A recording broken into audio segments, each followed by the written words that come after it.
popular and fashionable at the moment too. The amount of stuff I got for Christmas with owls on, you wouldn't believe. But these guys, they are deadly, okay? They're so deadly. And they don't get the recognition they deserve for being amazing predators. Now, a couple of different things that make Ernie a really impressive predator. I'm going to go through them. The first one is his vision. Owls have something called binocular vision. So it's just the same as when you look through a pair of binoculars. Anything very far away is very clear. Anything close up is really blurry. So that's what his eyes are like all the time. So you'll notice he does wait for me to get a good couple of steps away before he follows me. He's waiting for me to become clearer in his vision. So if you can see your prey far distance, you've got a pretty good chance of catching it for your dinner. But if your prey is right up close in front of your face somewhere, and you can't see it clearly because of that binocular vision, well, you'd have to rely on a different sense. So Ernie would use his hearing, okay? Owls have amazing hearing. It's mainly due to where their ears are located. So Ernie's ears sit directly on the front of his face. One ear sits right on the outer of his eye. The other ear on the other side is a little bit further down where our cheekbone is. One's a little bit bigger than the other one. One sticks out a little bit more. It all makes his hearing his absolute best sense. Ernie's hearing is so good, he does not need to be able to see his food to be able to find it, catch it, kill it and eat it. He can do all of that just from listening to it. He can actually hear the heartbeat of a mouse from about 8 feet away, okay? How amazing is that? So when you can see your prey far distance, you don't even need to be able to see it to catch it. You've got a pretty good chance of catching your dinner. Now, if we take into account the fact that Ernie flies completely silently, he can also sneak up on his prey. They're not going to hear him coming. So the next time he flies over your heads, I'd like you to listen. Not to his mouth, he is very gobby, that's not what we're listening for. I'd like you to see if you can hear any noise from his wings, okay? Because he should fly silently. So apart from the squeak at the beginning and the end, he's silent. You wouldn't hear a thing, okay? It's all down to his serrated wing edge, which he's actually showing off right now. Look, that wasn't planned. He's just landed like that. Look at his wingtips there. His wingtips are jagged, like this. So when he flaps his wings, that jagged edge, it cuts straight through the air. Makes no noise at all.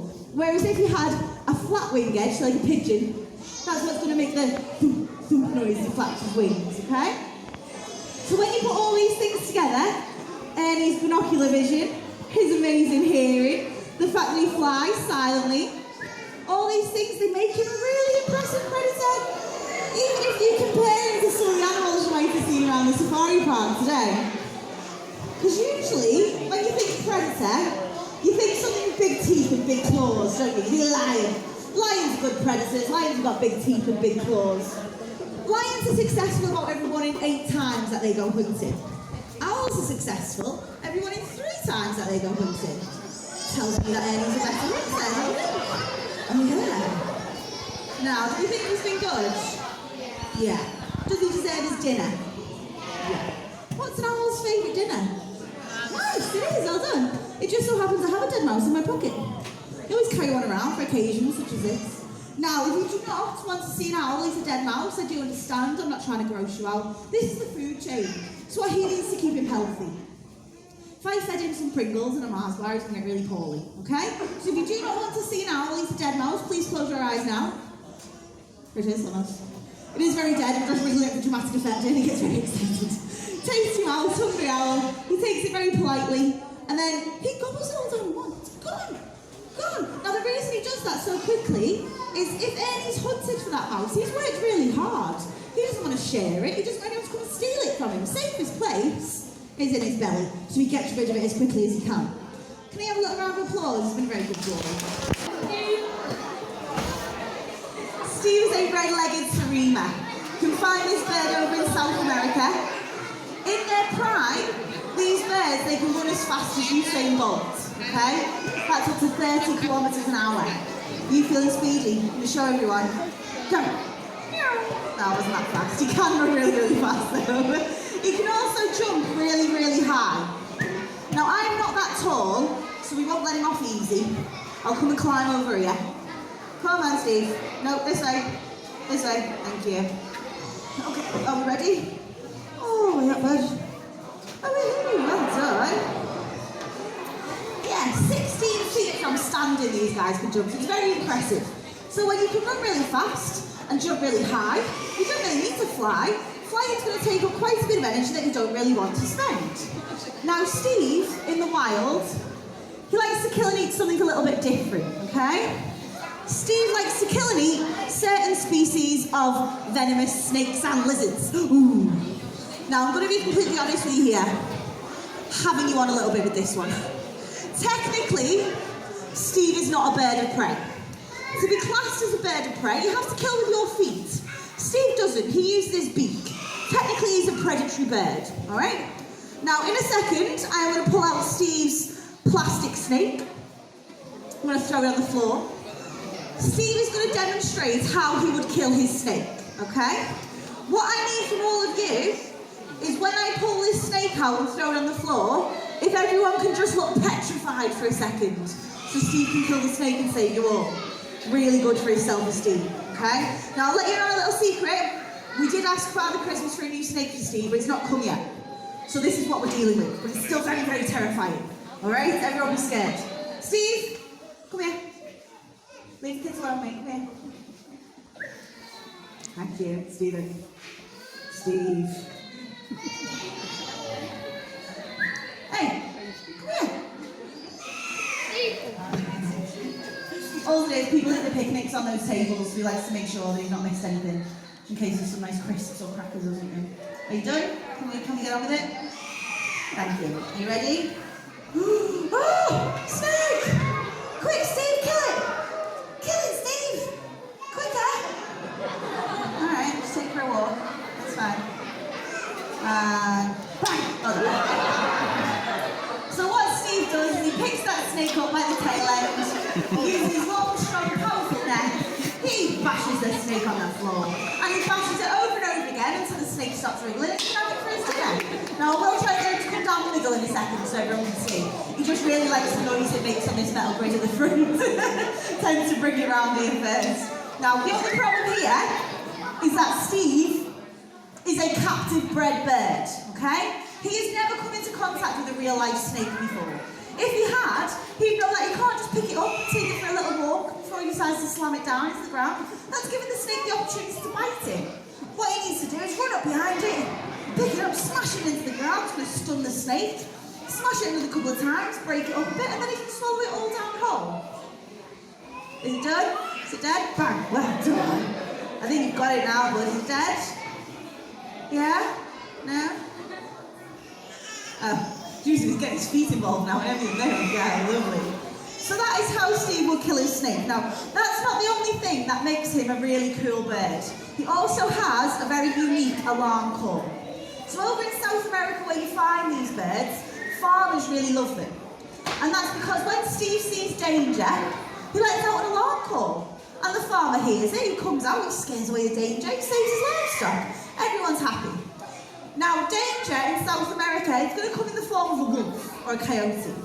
But for health and safety reasons, I'm not allowed to bring out a wolf or a coyote. I did ask, they said no. So what we've done, we have trained Steve to make the noise when he hears banging. Now, it is going to get a little bit loud for a second, but bear with us. Steve's about to tell you all this terrible danger, okay? Are you ready? You good to go?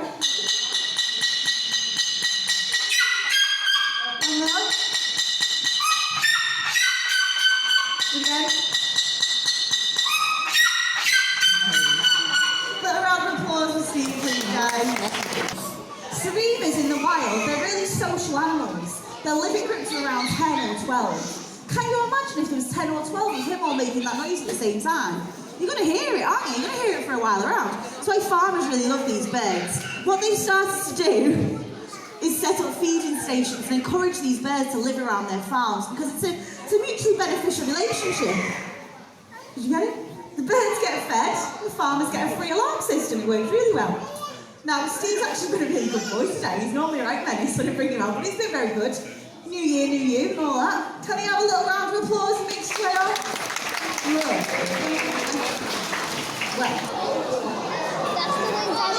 Shadow. Shadow is an African hooded vulture. Now, I do love to bring vultures out.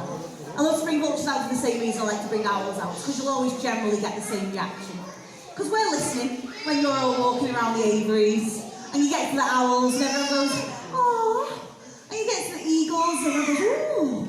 And then you get to the vultures, and everyone goes, "Ugh." It's not very nice, is it? So I'm going to tell you some things about vultures, and hopefully you can change your opinion. Because vultures are one of the most important creatures on the whole planet. It's because of the job that they do in the wild, okay? So out in the wild, vultures, they clean up. These guys are like nature's Dettol, like nature's clean-up crew. And without vultures, things start to fall apart pretty quickly. Now, if you don't have vultures around to clean up, then any carcasses of dead animals that are left around, they start to rot. When things start to rot, germs and diseases start to spread, and when that happens, other animals suffer and die because of it.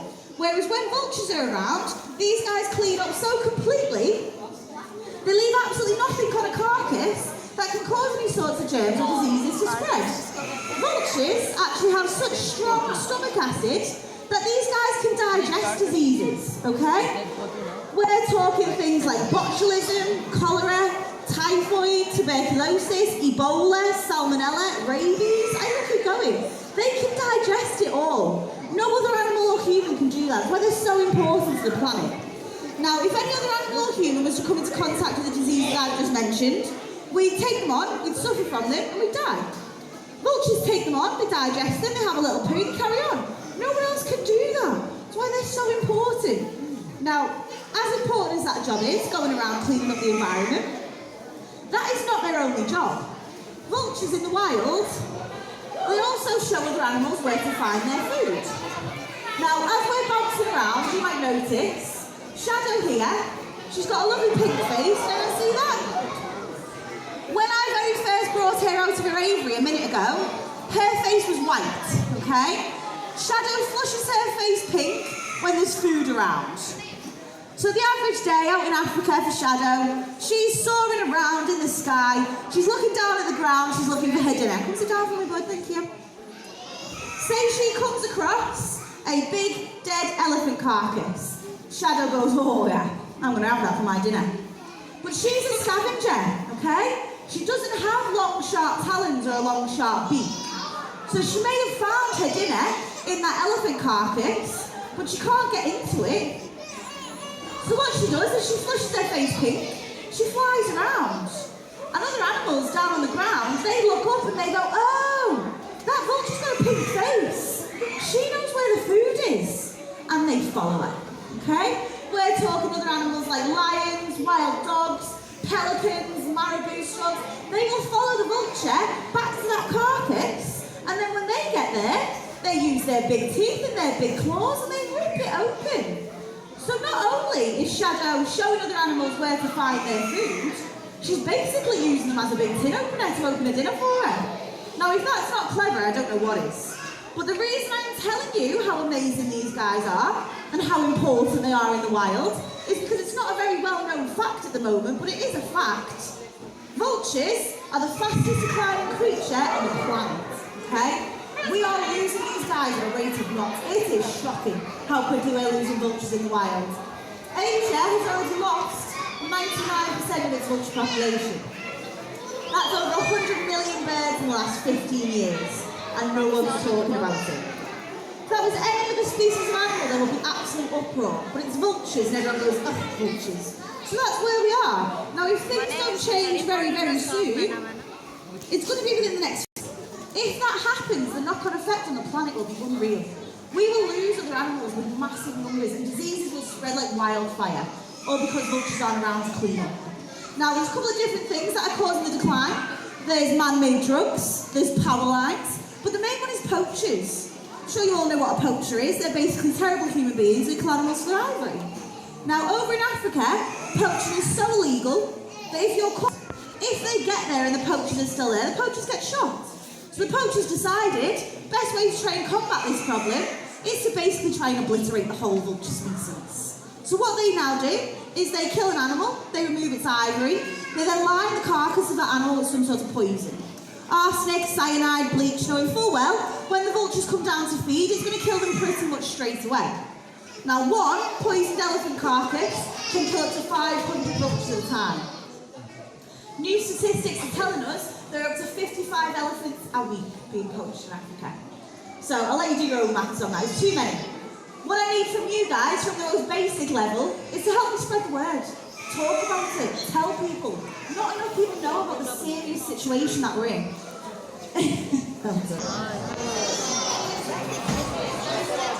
Do stay sat down for me, guys. Malcolm will take off in a second. So, this is Malcolm. Malcolm is a male Eurasian eagle owl. Eurasian eagle owls are the largest species of owl you can find in the UK. Malcolm's pretty big. If he was a female, he would be double the size that he is now. So with birds of prey, the girls are always a little bit bigger than the boys. The girls have to carry a little bit more weight because they're going to sit on the eggs. Whereas with Eurasian eagle owls, the females are double the size.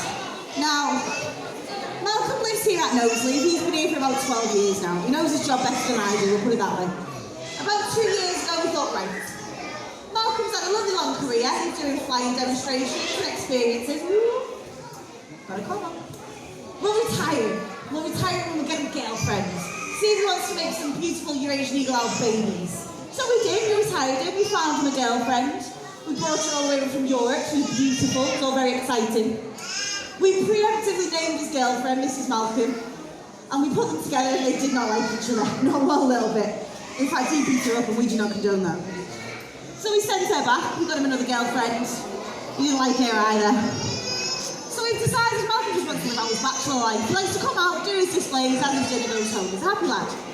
Now, when I was flying earlier around, just before, I was telling you all about how deadly these guys are, what they use to find their food. Malcolm is no different. In fact, Malcolm's deadlier. The general rule with birds of prey is if you have a look at the size of a bird's feet, you can usually tell what type of things they're going to be eating for their dinner. So as Malcolm flies over your head, have a little look at his feet. They're huge. He's got 2 talons on the front and 2 talons on the back. When it comes to him catching his prey, he's going to go for the neck of the animal. That's going to be the easiest place for him to get to. He's going to sweep in silently above it, pounce down on the neck of that animal. Those 2 back talons, they're going to go in. That's how he knows he's got it. Once those 2 back talons are in, Malcolm's going to start to apply pressure. Now, the pressure he can apply with those feet is something else entirely, okay? Every person in the room can squeeze your hand into a fist as tight as you possibly can, put all your effort into squeeze your hand. I guarantee he can still squeeze at least 3 times harder, okay? I've been grabbed by one of these, it wasn't fun. It took 3 people to pry his foot, no problem at all. Now, what I love about Malcolm, in particular, are his eyes. Have a look at his eyes. He's got the most beautiful big orange eyes, they're really gorgeous. Turn around, show them. Turn around. Look at them eyes. Beautiful. Now, with owls, there are 3 different types of eye colour, and the colour of the owl's eyes tells you their preference. Tells you when they prefer to come out and cook for their dinner. Malcolm's got orange eyes, that tells me that he is what's known as sunrise and sunset, because that's when he's going to be out and about, that's when he's going to be most active. Now, Malcolm's done a lovely job. Like I said on the way out, he's got a very strict routine that he has to stick to. This is Malcolm's table, no one else can sit here. We have to put a sign on it, because if he doesn't come down to this table before he goes away, he just doesn't go away. Never come across a more stubborn bird than this one. He will literally sit there all day. So we'll get him down to his table. Good luck. Now I'm going to open the door, we're going to fly down the corridor. You can't clap him until, no, Malcolm. You can't clap him until he's already in the corridor, okay? If you clap him too early, he comes back for an encore and I can't get rid of him after that. Ready? 1, 2, 3, go. Massive round of applause for Malcolm, please, guys.